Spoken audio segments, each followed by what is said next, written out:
நம்மை நீதியாக்க பாவமையாத அவர் பாவமாக்கினார். 2 கொரிந்தியர் 5:21 வாசித்தோமானால், நம்மை நீதியாக்க பாவமே அறியாத நமது இயேசு கிறிஸ்து நமக்காக பாவமாக்கப்பட்டார். இப்படியாக நமது பாவங்களுக்காக அழிக்கப்பட்டு நொறுக்கப்பட்டு சிலுவையில் அறையப்பட்டார். இவ்வளவு பாவங்களையும் அவர் தம் மேல் சுமந்து சிலுவையில் தொங்குகிறார். இந்த பாவங்கள், நம்முடைய அக்கிரமங்கள் அவரை, இயேசு கிறிஸ்துவை பிதாவிடமிருந்து பிரித்தது. அந்த சிறு ஜனம் மட்டுமே அவரை பிரித்தது. அதை அவரால் தாங்கிக் கொள்ள முடியவில்லை. அவருடன் இருந்த சீடர்கள் கூட அவரை காட்டிக் கொடுத்தார்கள், அவரை மறுதளித்தார்கள். அவர் செய்த அற்புதத்தை அனுபவித்த மக்கள், அதை பார்த்த மக்கள் கூட அவரை சிலுவையில் அறைய சொன்னார்கள். அவர் தலையிலே முன்முடி சூட்டினார்கள், காரி உமிழ்ந்தார்கள், பரியாசம் செய்தார்கள். அவர் உடையை களைந்து சீட்டு போட்டார்கள் அதை பகிர்ந்து கொள்ள.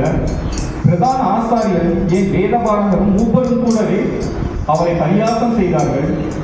உன்னையே நீ ரட்சித்துக்கொள், நீ தான் யூதருடைய ராஜாவாச்சே, யூதருடைய ராஜா வாழ்க என்று பரியாசம் செய்தார்கள். நீ தேவனுடைய குமாரனானால் சிலுவையில் இறங்கி வா என்று பரியாசம் செய்தார்கள். அவருடன் கூட அறையப்பட்ட கள்வர்கள் கூட அவரை ஏளனமாக நிந்தித்தார்கள். இதற்கெல்லாம் கூட அவர் வருந்தவில்லை. ஆனால் பிதாவின் முகம் ஒரு சிறு கணம் மறைக்கப்பட்டதும் அவரால் அதை தாங்கிக் கொள்ள முடியவில்லை. ஏனென்றால் பிதாவுக்கும் இயேசு கிறிஸ்துவுக்கும் உள்ள உறவு அப்படியான உறவு. அவரை பிதா தேற்றிக்கொண்டே இருந்தார். நம்முடைய பாவம், அக்கிரமங்கள், நம்முடைய சாபங்கள் அவர் மேல் வந்தபோது பிதாவுடைய முகம் அவருக்கு மறைக்கப்பட்டது.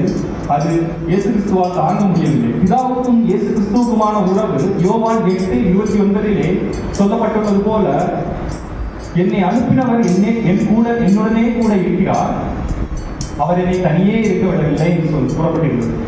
அதுபோல பிதா எப்பொழுதும் குமாரனுடனே கூட இருந்தார். ஆனால் இந்த சிலுவை பாடுகளின் சமயம், இந்த 4வது வார்த்தை கூறும் சமயம், பிதாவினுடைய தேற்றுதல் அவருக்கு கிடைக்கவில்லை. பிதா ஒரு கணம் தன் முகத்தை மறைத்துக் கொண்டார். இந்த உறவு சில மணித்துளிகள் துண்டிக்கப்பட்டதும் இயேசு கிறிஸ்துவால் தாங்கிக் கொள்ள முடியவில்லை.